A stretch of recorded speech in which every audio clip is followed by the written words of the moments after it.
Combien de personnes sont là? Ton père, qui d'autre est là?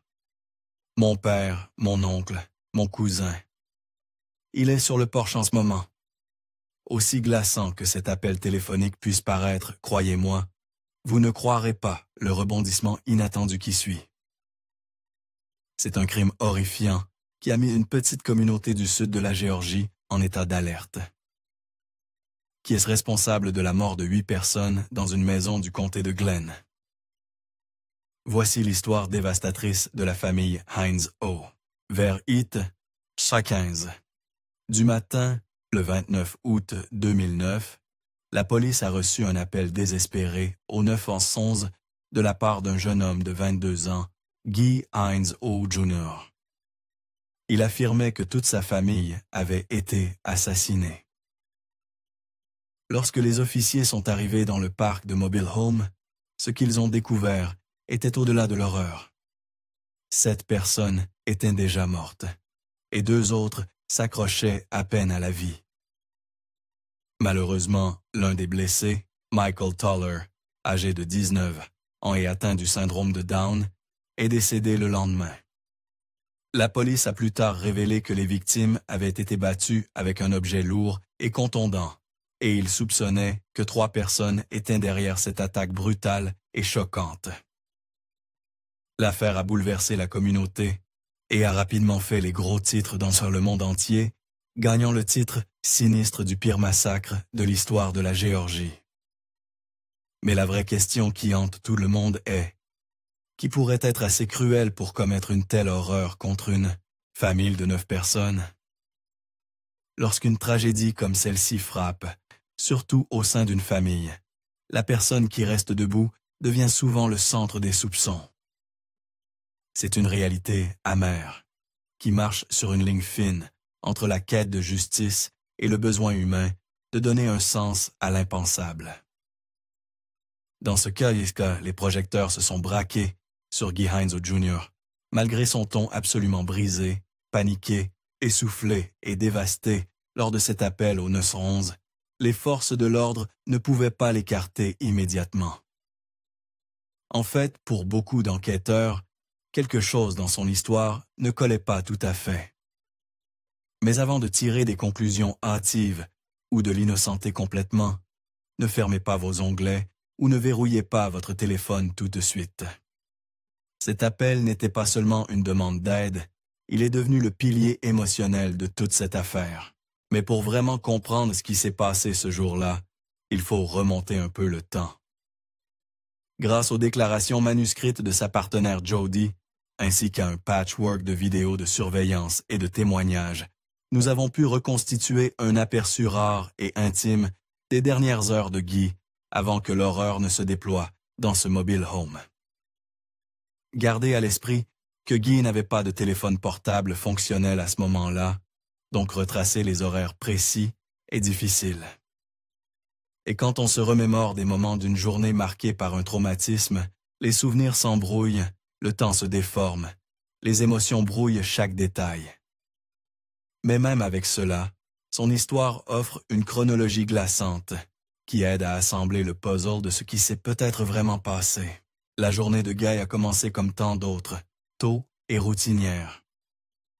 Vers 7 heures du matin, il s'est réveillé et s'est préparé pour aller travailler dans le parc de Mobile Home où il vivait avec sa grande famille recomposée. Le Mobile Home était bondé, accueillant souvent jusqu'à 13 personnes, certaines nuits. Ce n'était pas luxueux, mais c'était un foyer. L'une des figures centrales de ce Mobile Home était Russell Toller Sr., un père de 44 ans qui faisait de son mieux pour garder sa famille en sécurité et stable. Il n'était pas le père de Guy Heinz Jr., mais lui et Guy Sr., le père de Guy, étaient amis de longue date. Même s'ils n'étaient pas liés par le sang, les deux familles partagèrent le mobile home pour s'entraider, tant sur le plan émotionnel que financier. Russell Sr. était le genre d'homme sur qui on pouvait compter. Il avait une attitude dure et directe, mais au fond, il protégeait farouchement ceux qu'il aimait. Son fils, Russell Toller Jr., n'avait que 20 ans à l'époque. Il parlait peu et préférait rester en retrait. Mais ceux qui le connaissaient disaient qu'il était toujours respectueux et fidèle à sa famille, quoi qu'il arrive. Chrissy Toller, également âgée de 20 ans, était la fille de Russell Sr. et la mère d'un jeune fils. Elle vivait dans le mobile home avec son garçon de 3 ans, Byron Jimerson, le seul qui survivrait à l'attaque brutale. La jeune sœur de Chrissy, Michelle Toller, n'avait que 15 ans. Brillante, énergique et pleine de promesses, Michelle cherchait encore qui elle voulait devenir. Puis il y avait Michael Toller, le frère de Chrissy, âgé de 19 ans et vivant avec le syndrome de Down. Michael avait subi plusieurs chirurgies au cours de sa vie, mais il ne laissait jamais cela ternir son esprit. Selon les voisins, il était parfois bruyant, mais toujours plein de vie, énergique, souriant et constamment en mouvement. Sa présence apportait une joie unique au foyer, et tous ceux qui le rencontraient se souvenaient de son rire. Également dans le mobile home se trouvait Brenda Flanagan, une amie proche de la famille âgée de 49 ans. Elle n'était pas liée par le sang, mais elle était une présence constante dans leur vie. Quelqu'un qui aidait et qui était là depuis des années. À ses côtés, il y avait Joseph West, 30 ans, un autre ami de longue date de la famille qui séjournait souvent et partageait repas, rires et les hauts et bas quotidiens avec eux. Et enfin, il y avait Guy Hines Sr., 45 ans, le père de Guy Jr. Malgré leur relation compliquée, le lien entre père et fils était indéniable. Guy Sr. avait des problèmes de santé et quelques démêlés avec la justice, mais pour son fils, il restait de la famille, il restait papa. Ensemble, ils formaient un foyer soudé, parfois chaotique, lié par le sang, l'amour et les luttes partagées. Quant à Guy Jr., chaque matin, il retrouvait son patron, Rich, à l'entrée du parc de mobile homes où il vivait, et Rich le conduisait à leur chantier de construction. Guy travaillait sur la construction d'une maison quelque part en Géorgie, et ce vendredi-là était juste un jour comme les autres. Plus tard dans la matinée, vers 11h30 ou midi, Guy et ses collègues ont rencontré un entrepreneur, et après cela, Rich a déposé Guy et son ami Zach à l'appartement de Zach. Le plan était simple, se détendre, se reposer et peut-être sortir dans un bar plus tard. Vers l'heure du déjeuner, Guy et Zach sont sortis manger, puis sont retournés chez Zach pour fumer de l'herbe. Pour rester clair, nous dirons simplement « substance » ici, pour éviter que le contenu vidéo ne soit signalé. Après leur petite pause, ils sont allés dans un magasin de vêtements de golf pour choisir des tenues pour la soirée. Des plans simples, mais une journée typique pour ces gars. Plus tard dans l'après-midi, Guy a croisé son frère Tyler près d'un McDonald's, et ce moment s'est révélé assez important dans la chronologie. Il est à noter que Tyler ne vivait pas dans le même mobile home que Guy. Pourtant, les deux frères étaient très proches. Tyler a invité Guy à venir passer du temps à l'hôtel, où lui et quelques amis séjournaient plus tard dans la soirée. À peu près à ce moment-là, Guy a appelé Chrissy Toller et son petit ami Joe, leur demandant d'apporter des substances. Joe, connu pour être impliqué dans la vente, en avait sur lui et est arrivé environ 30 minutes plus tard. Après cela, ils sont tous retournés à New Hope, le parc de mobile homes où vivait la famille de Guy. Selon Guy, tout le monde était encore là quand il est arrivé, et rien ne semblait étrange ou inhabituel.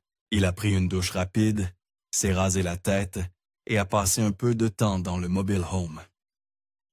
Puis il a reçu un appel de Russell Jr., qui avait besoin d'aide pour réparer un câble de batterie sur une voiture dans un motel à proximité. Alors Guy est parti vers 21h pour aller l'aider. Il a fini par passer du temps là-bas, aidant avec la voiture et traînant avec la petite amie de Russell Jr. et ses enfants.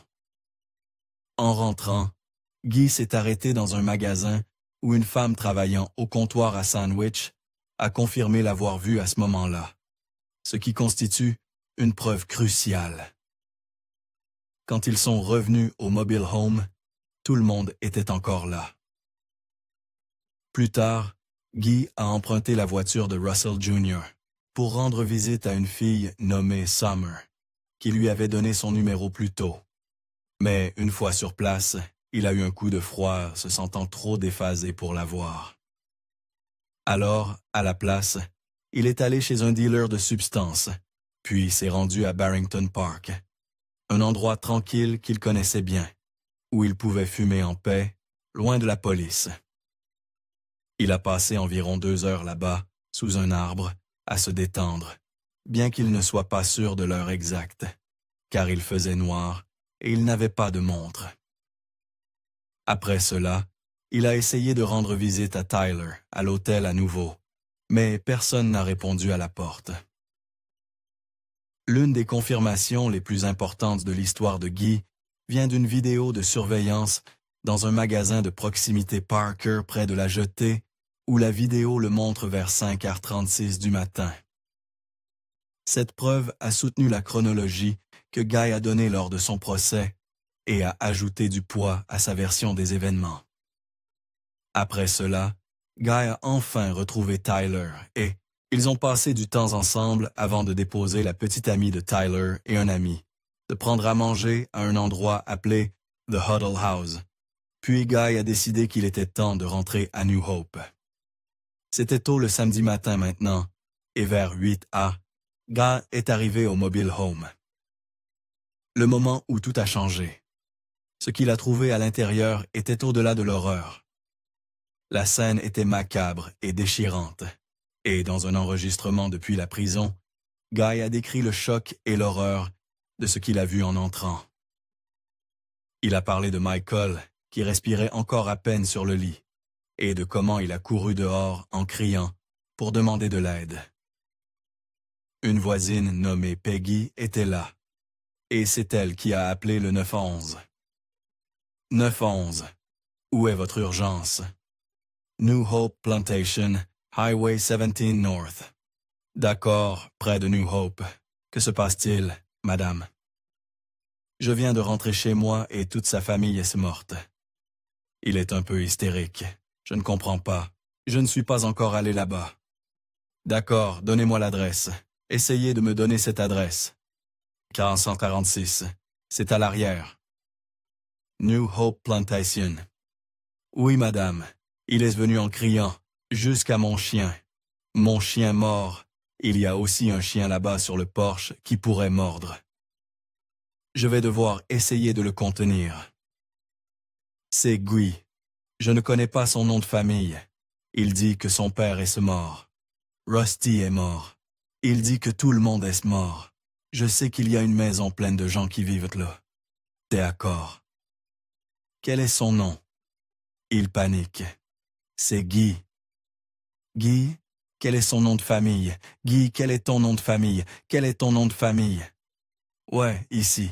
Je viens de rentrer et toute ma famille est morte. D'accord, dis-moi ce qui se passe, monsieur. Quoi? Je viens de rentrer maintenant. Et tout le monde est mort. J'étais chez mon père, il est mort. Combien de personnes sont là? C'est comme, toute ma famille est morte. D'accord. On dirait qu'ils ont été battus, mais je ne sais pas où. D'accord. Je veux dire, je ne sais pas où. D'accord. Respire profondément. Je viens pour toi.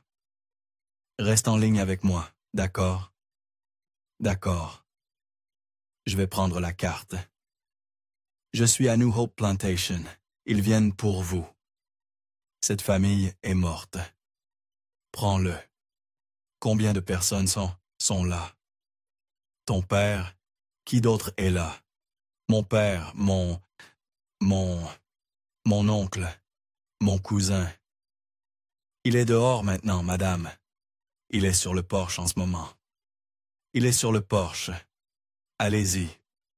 Feu et secours. Je suis toujours en ligne. Je n'ai pas raccroché avec lui. Je vais dire, est-ce que je peux rester en ligne avec vous, madame, jusqu'à ce qu'ils arrivent, hein? D'accord. Voici. D'accord. Je m'appelle Mike. Je suis le responsable de l'entretien ici. D'accord. Que se passe-t-il, Mike? Le gars qui vit 2 portes plus loin, il s'appelle Guy Jr. Je ne connais pas son nom de famille. Il dit que toute sa famille est morte dans le mobile home. D'accord. Je suis juste devant le mobile home. J'ai peur d'y entrer. Ouais. Personne ne devrait y aller pour l'instant. D'accord. J'ai appelé le gérant. Elle est censée arriver dans 1 minute. D'accord. Oui. Nous avons tout le monde en route. Nous avons les pompiers, les secours et la police qui arrivent. Mais je veux rester en ligne avec vous, mon ami. Oh, elle a dit. Ouais, Tom, dépêchez-vous. Vous pensez que Mike est encore en vie? Quelqu'un est encore en vie? Mike respire encore. Je ne peux pas y aller. Qui est encore en vie? Quelle personne? C'est un jeune homme.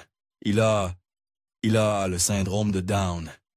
D'accord. Maintenant, compte tenu de la chronologie détaillée et des images de surveillance qui correspondaient parfaitement aux déclarations de Guy Heinzo Jr., on pourrait naturellement penser qu'il serait hors de tout soupçon, n'est-ce pas? Que les preuves prouveraient qu'il n'avait rien à voir avec ce crime horrible. Eh bien, devinez quoi? Malgré tout cela, Guy est devenu le seul et unique suspect dans une affaire qui a choqué tout le monde. C'était particulièrement surprenant, car au départ, même la police elle-même avait admis qu'il était probable que plus d'une personne soit impliquée. Au moins 3 personnes auraient dû participer à l'attaque. Après tout, comment un seul homme pourrait-il battre violemment et silencieusement 8 personnes dans un mobile home aussi exigu sans que personne ne l'entende ou ne l'arrête?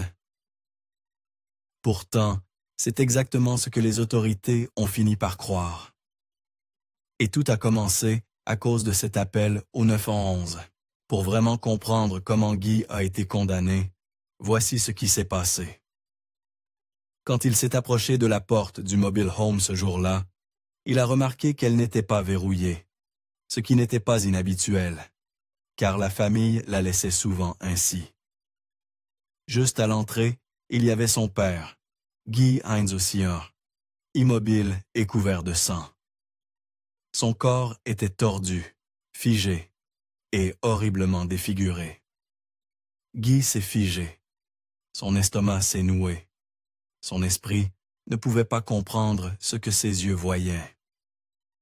Le visage de son père. Il ne semblait même plus humain. Du sang était éclaboussé partout. Le silence était glaçant. Et avant même qu'il puisse rassembler ses pensées, quelque chose en lui s'est brisé. Panique, peur, incrédulité. Il a commencé à courir à travers le mobile home, appelant, vérifiant les chambres, espérant que c'était un cauchemar malsain. Mais ça n'a fait qu'empirer. Chaque pièce qu'il entrait ressemblait à une scène de film d'horreur. Toute la famille Toller était éparpillée sur les lits, et les sols, chacun battu au-delà de toute reconnaissance. Certains étaient affalés maladroitement, d'autres à moitié tombés des matelas, d'autres encore gisant sans vie dans des flaques de sang. L'une des victimes semblait avoir essayé de ramper avant de s'effondrer. Il n'y avait aucun mouvement, aucun signe de vie, juste du sang, du silence et du choc. Et Guy, il était en spirale. Ses mains tremblaient, ses jambes semblaient faibles. Il n'avait pas son téléphone, et tout ce qu'il savait, c'est qu'il devait trouver de l'aide. Il a cherché désespérément dans le mobile home, la panique montant à chaque pièce vide qu'il passait. Finalement, il a trouvé l'un des téléphones de Michel, mais la batterie était morte. Ses mains tremblaient alors qu'il trébuchait dans une autre chambre, s'accrochant encore à l'espoir. Ce qu'il a vu là-bas le hantera à jamais. Sur le sol gisait Russell Jr., sans vie. Sur le lit à côté, il y avait Michael, complètement immobile. Du sang imbibait les draps et était éclaboussé sur le mur comme dans un cauchemar. Un fusil de chasse gisait sur le sol à côté d'eux, et à cet instant, la peur a pris le dessus. Et si la personne qui avait fait ça était encore à l'intérieur? Sans réfléchir, il a attrapé le fusil, non pas pour le cacher ou falsifier des preuves, mais pour se protéger, pour défendre ce qui restait. Il était submergé, incapable de penser clairement, son corps réagissant par pur instinct. Il a couru hors du mobile home, tenant toujours l'arme, ses pensées tourbillonnant dans un mélange de choc et d'adrénaline. La réalité semblait déformée, comme si rien de tout cela ne pouvait arriver. Il a jeté l'arme dans le coffre, a lancé le téléphone mort sur le siège arrière et s'est assis dans la voiture, tremblant de manière incontrôlable. À ce moment-là, Guy était déjà défoncé, et le traumatisme ne faisait que rendre son esprit plus brumeux et déconnecté. Peut-être pensait-il qu'il était trop défoncé. Peut-être que ce n'était pas réel. Dans cette brume, il a allumé un autre joint là, dans la voiture de Russell, espérant que la fumée atténuerait la douleur ou apporterait une sorte de calme. Mais aucune quantité de marijuana ne pouvait effacer le sang, le silence ou l'horreur de ce qu'il avait vu. Puis est venue la crise. Il est sorti à nouveau, criant et pleurant, sa voix se brisant alors qu'il hurlait. « Toute ma famille est morte !» Encore et encore, ses cris résonnaient dans le parc de mobile home, crus et désespérés. L'un des voisins l'a entendu et a immédiatement appelé le 911. Si vous écoutez l'enregistrement, vous pouvez entendre la voix frénétique et brisée de Guy en arrière-plan, répétant « Ils sont tous morts, ils sont tous morts ». Il est retourné dans le mobile home plusieurs fois, désespéré d'aider ou de trouver une réponse, jusqu'à ce qu'il crie finalement à l'opératrice « Dites-leur de se dépêcher, Michael est encore en vie ». Au moment où la police est arrivée, Guy était dehors, vomissant à côté d'un camion. Il était trempé de sueur, pâle, tremblant et clairement en état de choc. Les officiers l'ont décrit comme les yeux écarquillés et perdus, tremblants et confus. Les hauts-le-cœur et les tremblements ne ressemblaient pas au comportement d'un tueur de sang-froid. Cela ressemblait à la réaction de quelqu'un qui venait de traverser l'enfer et de voir l'impensable. Et pourtant, tout a changé quelques heures plus tard. Au lieu d'être réconforté ou traité comme un survivant, Guy a été arrêté, comme ça. Un instant, il était un homme en deuil, submergé par le choc. L'instant d'après, il était le principal suspect du crime le plus brutal que la ville ait jamais vu. Personne d'autre n'a été sérieusement interrogé ou détenu, seulement lui. Puis est venu le procès, que beaucoup considèrent maintenant comme plein de failles. Des preuves manquantes, des suppositions étranges et une théorie qui n'avait pas de sens. L'accusation a essayé de construire une histoire selon laquelle Guy, furieux à cause de la disparition de médicaments antidouleurs, aurait pété les plombs et battu méthodiquement 8 personnes à mort avec un objet contondant en pleine nuit. Ils ont affirmé qu'il l'avait fait discrètement, ne laissant presque aucune preuve, puis qu'il était revenu plus tard en agissant comme si de rien n'était. Mais l'histoire ne tenait pas debout. Personne n'a entendu de cris, personne n'a entendu de bagarre. Il n'y avait ni griffure ni blessure défensive sur Guy. Pas de sang sur lui, pas de traces, pas de témoins, aucun signe qu'il s'était nettoyé.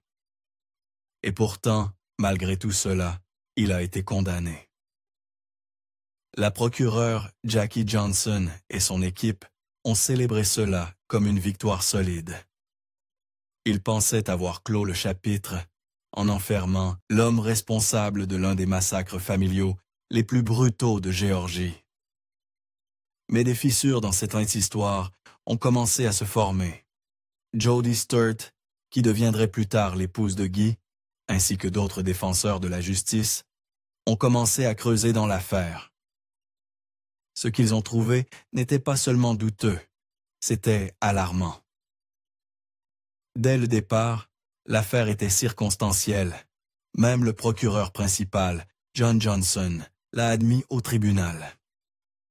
Nous n'avons aucune preuve plaçant Guy Heinze Jr. sur la scène du crime pendant les meurtres, a-t-il déclaré au jury. Mais ils ont poussé l'affaire quand même, en s'appuyant sur 3 choses simples. Guy connaissait les victimes, il consommait des drogues et il vivait dans le mobile home. C'était tout. Pas de témoins oculaires, pas de preuves physiques, pas d'aveux, juste des suppositions.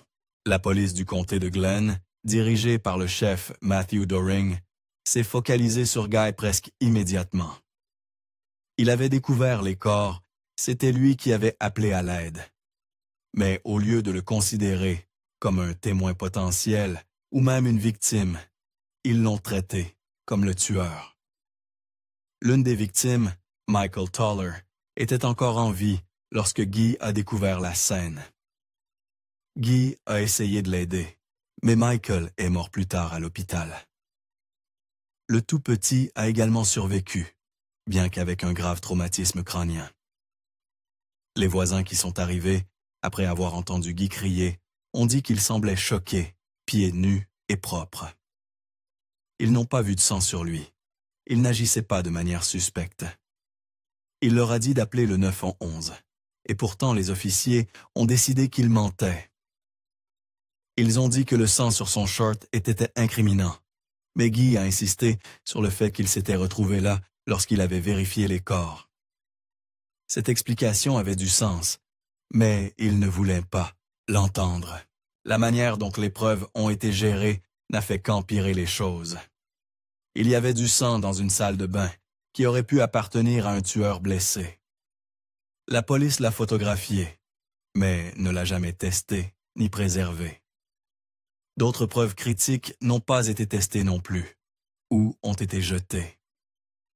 Même ce qui a été collecté, seule une fraction a été analysée. Puis il y a le problème avec l'officier Mike Owens. Il a pris les vêtements de Guy, mais ne les a pas enregistrés comme preuve cette nuit-là. Au lieu de cela, il les a gardés chez lui toute la nuit, brisant la chaîne de custodie. Les affaires internes avaient déjà signalé Owens pour ce genre de comportement dans des affaires passées. Alors, à quel point ces preuves pouvaient-elles être fiables? La police a également ignoré des pistes, certaines sérieuses. Il y avait des informations sur de possibles suspects liés à des gangs, des personnes ayant des motifs et des antécédents violents. Ces pistes n'ont été suivies que beaucoup, plus tard, juste avant le procès. À ce moment-là, trop de temps avait passé. Les témoins avaient disparu, les souvenirs s'étaient estompés, et la défense avait peu à travailler. Pendant le procès, l'histoire de l'État reposait sur un terrain instable. Ils ont fait venir des témoins comme Thomas Williams, qui dormait dans une autre partie du mobile bossant pendant l'heure des meurtres. Il n'a rien vu ni entendu. Pourtant, son témoignage a été utilisé pour aider à façonner la chronologie. Cela n'avait aucun sens. Toute l'affaire reposait fortement sur des suppositions et des conjectures. Alors, comment cela s'est-il transformé en une peine à perpétuité? Comment un jeune homme sans antécédent de violence et sans sang sur les mains s'est-il retrouvé derrière les barreaux pour la vie? Ce n'était pas seulement un échec du tribunal, c'était un échec à tous les niveaux. De l'enquête précipitée aux pistes ignorées, en passant par la mauvaise gestion des preuves et le manque de preuves réelles, tout pointait vers un système plus concentré sur la clôture de l'affaire que sur la justesse. Aujourd'hui, cette condamnation est remise en question plus que jamais. Les défenseurs continuent de se battre pour une réévaluation des preuves, et les gens qui croyaient autrefois que Guy était coupable commencent à y regarder à deux fois. Maintenant, je veux vraiment entendre ce que vous pensez. Croyez-vous que Guy était innocent? Après tout, le manque de preuves solides, l'enquête bâclée, les pistes ignorées, pensez-vous que la justice a vraiment été rendue ici? Partagez vos pensées dans les commentaires ci-dessous. Si vous êtes arrivé jusqu'ici, jetez un œil à cette prochaine vidéo. Je pense que vous l'apprécierez. Merci encore d'avoir regardé.